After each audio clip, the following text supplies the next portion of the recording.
Bienvenidos a Mexicanas. El día de hoy hablaremos sobre especies en peligro de extinción del sur de México. Y el día de hoy iniciaremos con la coqueta de Atoyac. México cuenta con 57 especies endémicas de colibríes, entre ellas la coqueta de Atoyac, la cual se encuentra distribuida en la Sierra de Atoyac de Álvarez, en Guerrero. Esta especie se caracteriza por contar con un plumaje castaño rojizo en la parte del pecho y un color verde en la parte trasera del ave. Su caso es uno de los más alarmantes, ya que su población oscila entre 250 y 999 ejemplares maduros. Cabe aclarar que se toma en cuenta los ejemplares maduros porque de ellos depende la sobrevivencia de esta especie. Los ejemplares que aún son pequeños pueden morir y no se toman en cuenta porque aún no representan salvar o no a la especie. Una de las principales causas de los decesos de esta especie es la tala de bosques de encino, pino-encino y bosques nublados. Esta tala se lleva a cabo para realizar el cultivo de maíz, café y fruta, y también para algunas actividades de producción de drogas, las cuales se originan en Guerrero. Aunque hay que recalcar que la UNAM cuenta con una estación de monitoreo de colibríes, la cual tiene como objetivo monitorear el estado de las poblaciones. Esto es lo que se ha llevado a cabo. ¿Qué podemos hacer nosotros? Poner bebederos y sembrar plantas que les atraigan, ya que esta especie se adapta fácilmente a las ciudades como puede ser a la Ciudad de México, a la CDMX o en algún lugar que es un poco caluroso. De igual forma, se recomienda en los bebederos utilizar agua con azúcar. Muchas veces las veterinarias se llega a vender un néctar rojo que supongo yo todos lo hemos llegado a ver en alguna vez de nuestra vida. Este néctar no se recomienda ya que es muy pegajoso y puede causarles problemas a esta ave, como por ejemplo puede llegar a pegar su plumaje, entonces el ave ya no va a poder volar bien y va a generar en lugar de un beneficio un mal. Por eso por ello es que solamente se recomienda un poco de agua con azúcar y eso va a ser suficiente para que ellos tengan energías para continuar con su vuelo. Además de que las causas que yo había mencionado anteriormente es, de las cuales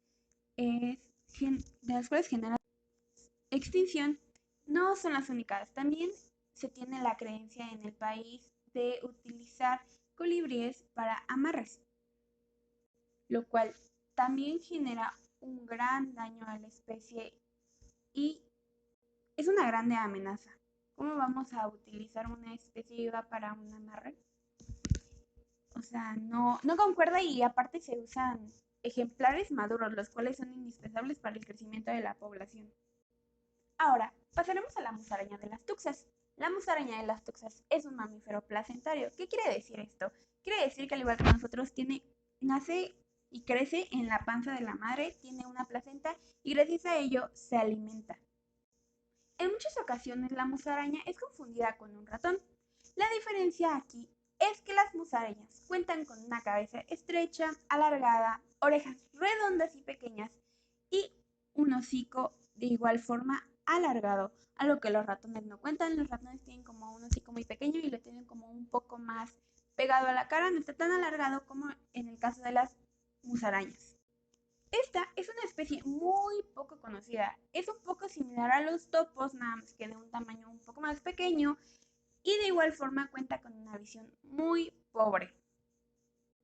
De igual forma, por ser una especie un poco conocida, también cuenta con pocos avistamientos, ya que pues no sabemos reconocer qué tipo de especies es y por lo tanto no se puede llevar un registro exacto de qué cantidad de especímenes existen. Esta especie habita en el bosque tropical húmedo, en el extinto volcán de San Martín de Tuxtla, en Veracruz.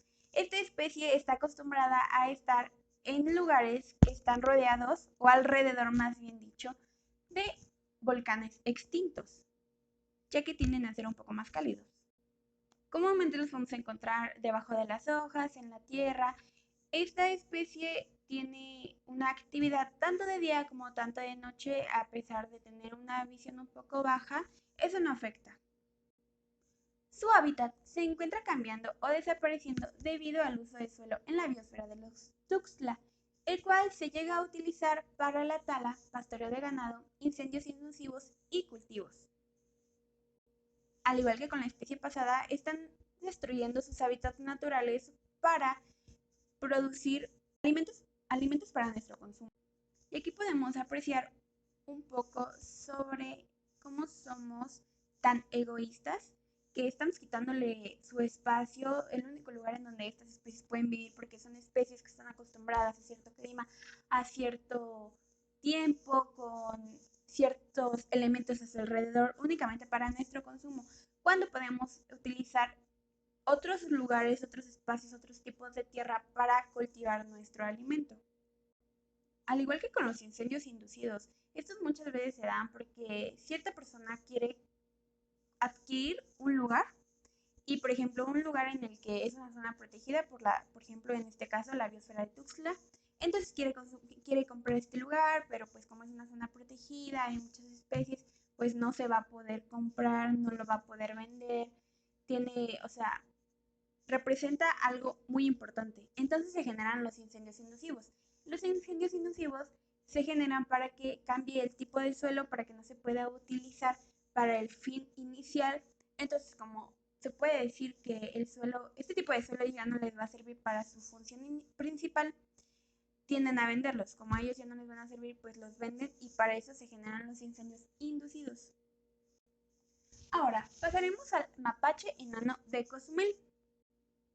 Esta es una especie endémica del estado de Quintana Roo. Se calcula que únicamente existen entre 250 y 300 ejemplares.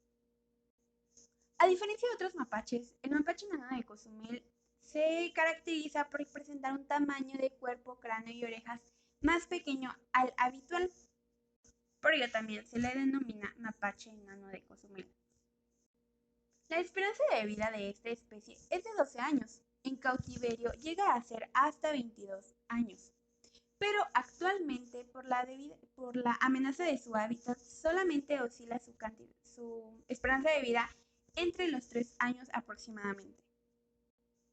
Uno de los principales factores que han inducido a la extinción de esta especie es el turismo, ya que con el turismo se reducen las zonas de su hábitat y con ello también se genera la inducción de especies ajenas, tanto como lo son los gatos y perros domésticos. Como ya lo habíamos mencionado en el blog que tenemos, los gatos tienden a ser una especie invasora, ya que es su naturaleza el cazar. Pero al nosotros soltarlos en un lugar en el cual las especies no están habituadas, no van a saber que ese animal representa una amenaza para ellos, lo van a tomar como, pues no lo conocemos, pero pues no representa una amenaza para nosotros, entonces no vamos a prestar como mucha atención y los gatos van a cazar esas especies generando que su población disminuya rápidamente, ya que aparte los gatos no lo hacen como para su alimento, lo hacen más como diversión, para ellos es un juego, es su naturaleza, lo ven bien y no consideran tanto sus dueños como los animales el daño que generan. Por ello se recomienda esterilizarlos. Si yo sé que puedo tener solamente un solo gato, lo esterilizo para que si se me llega a escapar, no tenga más gatos y genere sobrepoblación de esta especie. Y al generar sobrepoblación de esta especie, también genero que disminuyan la cantidad de especies de, del lugar en el que yo induje a mi gato. Los perros en sí no tienden a ser como una gran amenaza, ya que estos llegan a ser un poco más controlados, tienden a tener más cuidado, llegan a ser más de casa a diferencia de los gatos. Los gatos sí son muy hiperactivos y quieren estar fuera de sus hogares. Por ello hay que cuidarlos y no dejarlos salir, ya que también representa un daño para ellos estar en la calle, los pueden atropellar, puede que les hagan otra cosa. Entonces allí es cuidar a las especies endémicas y a mi mascota. Pasaremos con el pato real mexicano. Este pato se diferencia a los patos comunes por su plumaje de color negro, con un verde un poco tornasol y con sus patas color gris oscuro. Esta especie se encuentra distribuida principalmente en Chiapas. También esta especie tiende a estar en zonas húmedas donde se encuentran árboles altos y secos, los cuales estos árboles les permiten realizar sus nidos. Una de las principales causas de la extinción de esta especie es la caza de supervivencia. La caza de supervivencia se refiere a cuando cazamos para generar un alimento, en la cual se utiliza como alimento, como ya lo mencionaba, sustituyendo al pato doméstico. En este caso, pues se recomienda utilizar las especies que están producidas con el fin de generar un alimento, como por ejemplo lo son las gallinas, vacas, algunos cerdos, en el cual esa es su principal función, ya que no tomamos en cuenta más bien que no podemos ir solamente cazando a cualquier animal que veamos, ya que no tomamos en cuenta el daño que puede causar.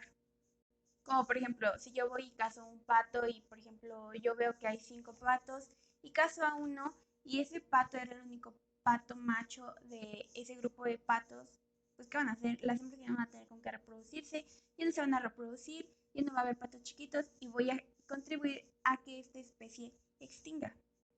Además de que muchas veces la caza del pato real mexicano se llega a hacer de manera ilegal, cuando hay muchas otras especies que se pueden cazar de forma ilegal, pero no la hacen porque el cazar una especie de forma legal representa también una demanda económica.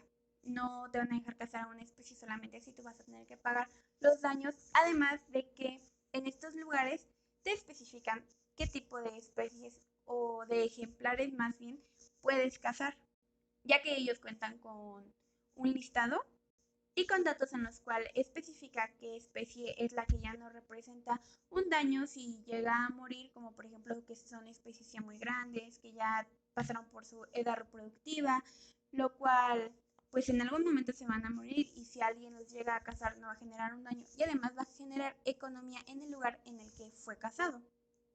Es algo así como tú ganas y yo ganamos, o sea, ganamos ambos.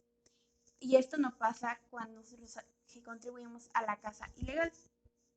Actualmente de esta especie no se tiene como un número exacto de cuántos ejemplares existen, pero lo que se está llevando a cabo es la restauración y conservación de los humedales y construcción de nidos artificiales para que esta especie pueda crecer. Eh, y no solamente existe la caza ilegal de estos patos, también muchísimas otras aves, las cuales no abordaremos tan al fondo, pero como por ejemplo lo son los loros y las guacamayas, que de igual forma forman parte del sur de México. Estas especies se cazan principalmente no con el fin de matarlos o con sus colores muy llamativos, sino al contrario para venderlos y distribuirlos por toda la demás zona del país en las cuales estas especies no son endémicas. Y muchas veces nosotros contribuimos también desde nuestras casas consumiendo estas especies, ya que muchas de estas especies o sea, todas se traen de manera ilegal y la forma en la que las transportan muchas veces son en botellas, los cuales de todas las especies que cazaron para hacer esta venta ilegal, muy pocas, muchísimo menos del 30% de estas especies sobreviven. Entonces, ¿qué hacemos? Como consumimos y consumimos estas especies, le damos pie a que las personas que las cazan sigan cazándolas. Y no solamente van a ser los 3 loros que nosotros compramos, van a representar 10 loros más porque los otros 7 murieron en el camino porque no vienen en condiciones, ni siquiera están bien alimentados. ¿Cómo van a venir en una botella? O sea, mueren de asfixia. No son condiciones para transportar a un ave y esto se da muchísimo en el país. Además de que también en muchas ocasiones venden un tipo de ave haciéndola pasar por otra. ¿Y cómo lo hacen? Lo hacen decolorando al ave, como por ejemplo, hay un cotorro totalmente verde, entonces decoloramos la parte de arriba, su frente, y lo hacemos pasar como un loro cabeza amarilla, el cual es ilegal, está en peligro de extinción, no se debe consumir por ningún motivo y está a buen precio. ¿Qué van a hacer? Ay, es un loro cabeza amarilla, es un loro rey. En algún lugar donde estos tipos de especies las vendan de manera ilegal está muy caro, pero aquí el vecino que va a Chiapas a cada ratito o a Oaxaca y los consigue, me lo va a traer económico. Pero es una especie de colorada, eso le genera un daño a la ave y va a morir en muy poco tiempo. Preferimos hacer esto, comprar algo a precio muy bajo en el cual afectemos a otras especies, no solamente a la especie que nosotros compramos o no solamente al loro que nosotros compramos, eso contribuye a afectar a muchísimos más loros, además de que tal vez no nos va a sobrevivir, es muy probable que no sobreviva un loro que fue decolorado, genera un daño muy grande a comparación de si lo compramos de forma ilegal. Al comprarlo de forma ilegal, se está haciendo con todos los procesos del gobierno, ninguna ave está sufriendo, aparte son aves que desde que nacieron están acostumbradas al contacto con los humanos, están acostumbradas al cautiverio y no le va a generar un estrés a el ave, como por ejemplo, como ya lo mencionaba, en las aves que traen en botellas. Estas aves que traen en botellas pues generan un miedo y ven al humano como una amenaza. Entonces, si nosotros compramos un ave de este tipo, nos va a ver como una amenaza porque otro humano ya lo maltrató, no va a tener confianza, se va a estresar, puede que con el estrés llegue a morir y de nada nos va a haber servido consumir este tipo de especies. A diferencia de si consumimos una especie que desde bebé está acostumbrado a el contacto humano, no se va a estresar tan sencillamente a diferencia de uno que ya pasó por un evento traumático. Conlleva muchas cosas el consumir especies legales e ilegales. La mejor forma que podemos hacer nosotros es, si queremos consumir un ave de manera legal, un ave exótica, hacerlo de manera legal. Va a ser un poco caro, pero si nosotros queremos un ave, es cara la vida que le tenemos que dar, como por ejemplo en el aspecto de los loros, no es solamente la creencia que tenemos de semillas de girasol y con eso va a sobrevivir, tenemos que darles una buena vida. Y tener una de estas especies es muy caro. En el aspecto de las aves se les debe dar cierto tipo de mixtura, cierto tipo de croquetas, se les tiene que dar una dieta variada de frutas y verduras, tienen que tener revisiones periódicas con los veterinarios, gotas, calcio, una jaula muy grande y muchas veces eso no lo tomamos en cuenta antes de consumir este tipo de especies. Solamente, ay, pues está grande, está bonito. Un poco ya como a modo de conclusión hay que consumir especies de manera legal, ya que esto no, o sea, no incentivamos a que las personas que lo hacen de manera ilegal lo sigan haciendo, hay un control, van a tener una mejor vida.